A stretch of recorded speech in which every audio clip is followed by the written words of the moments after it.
Hello বন্ধুরা, সকলে কেমন আছো? আশা করছি খুব ভালো আছে। তোমাদের ভালোবাসা আশীর্বাদে আমিও কিন্তু খুব ভালো আছি।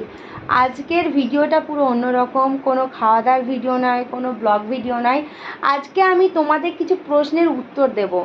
তোমরা আমাকে মেসেঞ্জারে প্রচুর প্রচুর প্রশ্ন করেছো এবং কিছু ভিডিওতেও প্রশ্ন করেছো এবং কোনো ফটোতে টেক্সটেও প্রশ্ন করেছো। তো সেই প্রশ্নগুলোর উত্তর দেবো, বা আমিও অন্যের ফটোতে গিয়ে কমেন্ট করেছি, সেখানেও আমাকে অনেকে জিজ্ঞেস করেছো, তো সেইগুলোরই উত্তর দেব। তো বাঁ হাতে ফোনটা নিয়ে আসি, বাঁ হাতটা ধরে যাচ্ছে। তো ব্যাক ক্যামেরাতে আমি ভিডিওটা করছি, তো যদি খারাপ লাগে কিছু মনে করো না, কারণ ব্যাক ক্যামেরার মুখে ফেসটা ঠিকঠাক মতো আসে না। তো যাই হোক, ডান হাতে ফোনটা নিলাম। তো যাই হোক, আজকে আমি যেটা বলবো অন্নপূর্ণা যোজনার কথা। তো তোমরা আমাকে অনেকেই জিজ্ঞেস করছো যে দিদিভাই, তোমার অন্নপূর্ণা যোজনার টাকা ঢুকেছে ব্যাংকের অ্যাকাউন্টে বা পেয়েছো? তো আমি সত্যি কথা বলতে না, পাইনি। তো আমি একটা কথা বলছি, আমাদের এখানে মা, বোন, তারপরে পাশাপাশি অনেক দিদি, সবারই কিন্তু ঢুকে গেছে। এই আমার ঢোকেনি, আরও কিছু কিছু মানে দিদিরা আছে, বোনরা আছে, জেঠিমা কাকিমারা আছে, তাদের ঢোকেনি। তো যাই হোক, হয়তো আজকে না ঢুকলেও পরে ঢুকবে। তো যাই হোক, আমি এই ব্যাপারে কথা বলবো। আমি কিন্তু অনলাইনে ফর্ম ফিল আপ করেছিলাম, এমনিতে আশা দিদির হাতেও ফর্ম ফিল আপ করেছিলাম, তারপর অনলাইনেও ফর্ম ফিল আপ করেছি। তো তারপরে একটা কাগজ দিয়েছে, তো সেই কাগজটা রেখে দিতে বলেছিল, কোনো রকম প্রবলেম হলে সেই কাগজটা নিয়ে আর কি চেক করতে বলেছিল। তো যাই হোক, আমি 15 তারিখে, মানে বলেছিল 15 থেকে 20 তারিখের মধ্যে সবার অ্যাকাউন্টে, যারা যারা পায়নি তাদের টাকা দেওয়া হবে। তো আমি 15 তারিখে গিয়েছিলাম ব্যাংকে, 2টোর পর, ওই 2:30টা নাগাদ গিয়েছিলাম, ভিডিও দিয়েছি। তো চেক করতে গেছিলাম, তারপর দেখি যে না, টাকা ঢোকেনি। তো তারপরে মোবাইলে একবার চেক করলাম, তো মোবাইলে স্ট্যাটাস দেখলাম, তাও দেখছি যে অ্যাপ্লিকেশন আন্ডার প্রসেস দেখাচ্ছে। তারপর অনলাইনে আবার চেক করলাম, ওই একই দেখাচ্ছে, অ্যাপ্লিকেশন আন্ডার প্রসেস।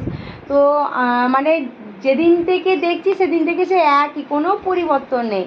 তো তারপরে আমি যে কাগজটা দিয়েছিল অনলাইনে ফর্ম ফিল আপ করার পর, সেটা নিয়ে গিয়ে আমি পৌরসভাতে গেলাম। পৌরসভাতে গিয়ে আমি চেক করলাম, তো পৌরসভাতে কিন্তু দেখাচ্ছে অ্যাপ্রুভ। তো আমি সবাইকে বলবো যে অনলাইনে বা মোবাইলে স্ট্যাটাস চেক করতে গেলে সে একই রকম, কারো ওই যে আন্ডার ইনকোয়ারি দেখাবে, কারো আন্ডার প্রসেস দেখাবে, ওই সব দেখো না। কারণ একই জিনিস দেখাবে। তোমরা তোমাদের বাড়ির আশেপাশে যদি পঞ্চায়েত থাকে বা সরকারি কোনো কিছু থাকে বা পৌরসভা থাকে, তোমরা সেখানে যাও, চেক করো, দেখো বেশিরভাগ মানুষেরই কিন্তু, দিদিদেরই কিন্তু অ্যাপ্রুভ হয়ে গেছে। এবার টাকাটা কবে দেবে আমি ঠিক জানি না। আমি মোবাইলে যেটা শুনছি যে 15 থেকে 20 তারিখের মধ্যে মানে ক্লিয়ার করবে। এখন দেখা যাক।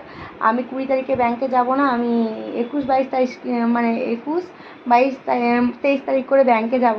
তবে দেখতে পাবো হ্যাঁ কোনো ঠিক না ভুল। তো যাই হোক, এটাই বলার ছিল যে তোমরা মোবাইলে স্ট্যাটাস চেক করলে একই রকম দেখাবে, বা অনলাইনে গেলে একই রকম। আমি কিন্তু প্রত্যেক দিনই স্ট্যাটাস চেক করতাম মোবাইলে প্লাস অনলাইনে। আমাদের পাড়ার একটা দাদার কাছে যেতাম, ওর কম্পিউটারের দোকান আছে, তো ওনার কাছে গিয়ে চেক করতাম, সে একই, কোনো পরিবর্তন হয়নি। তারপরে আমি দেখলাম যে না, অনেকে যাচ্ছে, এসডি অফিস যাচ্ছে, তো আমি দেখলাম যে না, আগে পৌরসভাতে দেখি। তো একটা দাদাকে ফোন করেছিলাম, সে বলেছিল, আমি আমার হোয়াটসঅ্যাপে পাঠিয়েছিলাম, সে বলেছিল না অ্যাপ্রুভ হয়ে গেছে। তো তবুও আমার নিজের চোখে দেখতে ইচ্ছে করছিল, তো আমি গিয়েছিলাম, গিয়ে দেখলাম যে না, সত্যি অ্যাপ্রুভ হয়ে গেছে। এখন ওয়েট করতে হবে, হ্যাঁ, যে টাকাটা ঢোকার আর কি। তো এটাই বলা ছিল। আর তোমাদের তাই বলছি, তোমরা তোমাদের বাড়ির আশেপাশে যদি কোনো গ্রাম পঞ্চায়েত থাকে বা পৌরসভা থাকে বা কোনো সরকারি কিছু থাকে, তো সেখানে গিয়ে একবার চেক করো, দেখো বেশিরভাগ মানুষেরই কিন্তু অ্যাপ্রুভ হয়ে গেছে। তো এইটাই আর কি। আর এ মাসে টাকা আমার ঢোকেনি ব্যাংকের অ্যাকাউন্টে। এখন দেখা যাক 20 তারিখের পরে কি হয়, না একবারে মাসের প্রথম দিকে ঢুকবে, সেটাই দেখা যাক। আমার তো যা মনে হচ্ছে এই করতে করতে এই মাসটা পেরিয়ে যাবে, তারপরে আর কি টাকাটা পাওয়া যায়, আমার যেটা মনে হচ্ছে, মানে আর কি আমার মনের মধ্যে, মানে মাথায় আর কি এই কথাটা আসছে। এখন দেখা যাক কি হয় না হয়। তো এটাই বলার ছিল।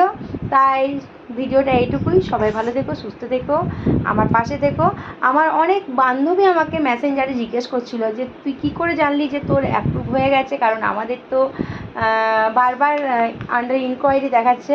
তো আমি তাদের মেসেজে বলেছি এরকম এরকম করে, এবার সবাইকে তার মেসেজে বলা সম্ভব নয়, তো সেই জন্য একটা ভিডিও করে ছেড়ে দিলাম। ঠিক আছে, তোমরা এক কাজ করো, তোমরা কোনো পঞ্চায়েতে এলাকায় থাকলে কোনো পঞ্চায়েতে যাও, দিয়ে দেখো, নাহলে পৌরসভাতে গিয়ে দেখো, তোমাদের অ্যাপ্রুভ হয়ে গেছে। তো টাটা, সবাই ভালো থেকো, সুস্থ থেকো, আমার পাশে থেকো। আমার ভিডিওটা ভালো লাগলে প্লিজ লাইক কমেন্ট শেয়ার করে দিও।